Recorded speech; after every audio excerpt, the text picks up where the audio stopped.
You already know the answer.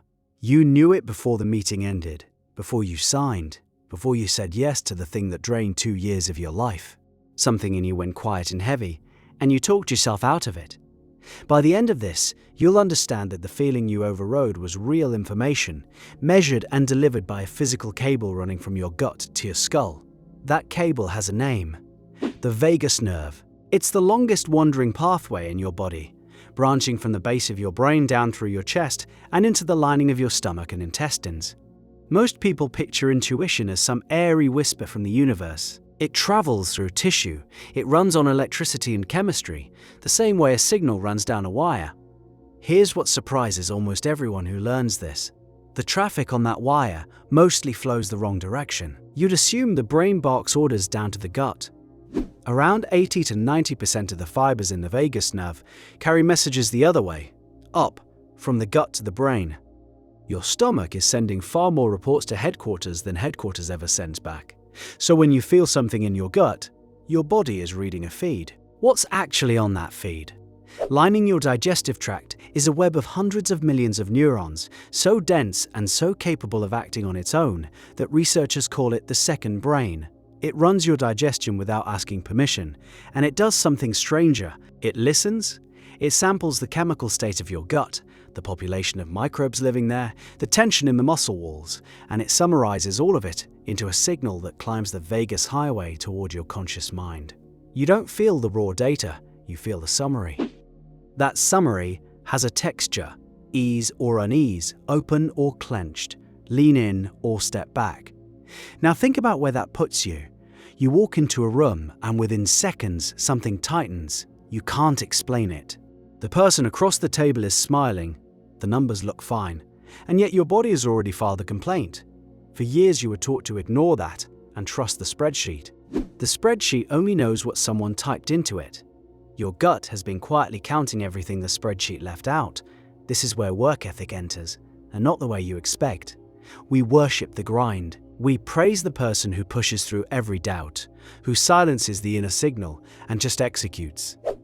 There's a version of discipline that is actually a slow form of self-betrayal. You override the warning, override it again and again until the wire goes dim and you can't hear it anymore. People call that toughness. It's closer to going numb on purpose. The hardest worker in the room is sometimes just the one who's gotten best at not listening to himself. Real discipline runs the other way. It's the patience to slow down enough to actually receive the signal before you act. That's harder than grinding. Grinding is loud and looks impressive. Listening is quiet and looks like doing nothing. But the person who can sit in the discomfort of a gut warning, instead of rushing past it to feel productive, is operating with a kind of information the busy person never accesses. So, why does the signal feel so unreliable?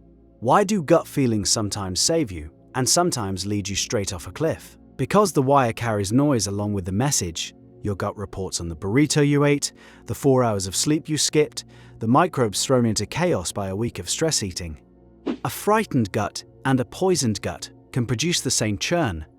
This is the discipline most people never build. Learning to tell the difference between a true read and your own internal weather. Intuition without that filter is just anxiety wearing a costume.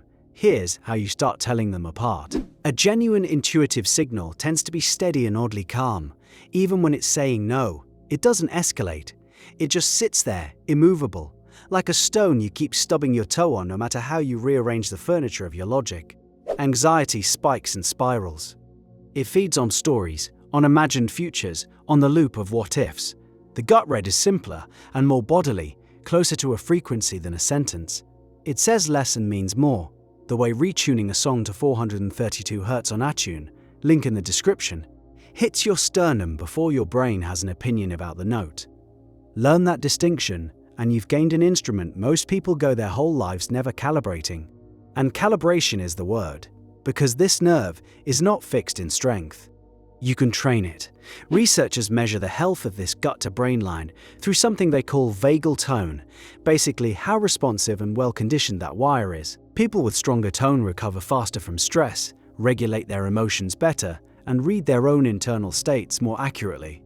People with weaker tone feel foggy, disconnected from their own signals, cut off from the very guidance system they were born with. The encouraging part: tone responds to practice the same way a muscle responds to load. How do you load it? Slow breathing, especially long exhales, sends a wave of calm up that pathway and strengthens the connection over time. Cold water on the face or body wakes it up. The bacteria you feed with what you eat change the chemistry of the reports your gut sends north. Even the steadiness of your sleep tunes the instrument. This is the daily upkeep of a sense you'd be foolish to leave rusting. Let that reframe how you see the person who eats well, sleeps on a rhythm, breathes before reacting. You probably filed them under vanity or self-help fluff. They're sharpening a tool. They're keeping the line clear so that when the real signal comes, they can actually hear it over the static. There's a reason ancient practices across the world told people to breathe slow fast on occasion, expose themselves to cold, sit in stillness. They had no scanners and no charts. They simply noticed that certain habits made a person calmer, sharper, more attuned to something underneath thought. They were exercising this wire without ever knowing its name. The mystics were running an experiment, and the lab results are finally coming in. Same practices, same payoff, separated by centuries of vocabulary. There's a detail here that changes how you should think about your own moods. The bacteria living in your gut help produce many of the same chemical messengers that shape how steady or shaky you feel. Starve them, flood them with junk, wreck them with a chaotic week, and the reports they send upstream turn sour. You wake up bracing for a day that hasn't done anything to you yet.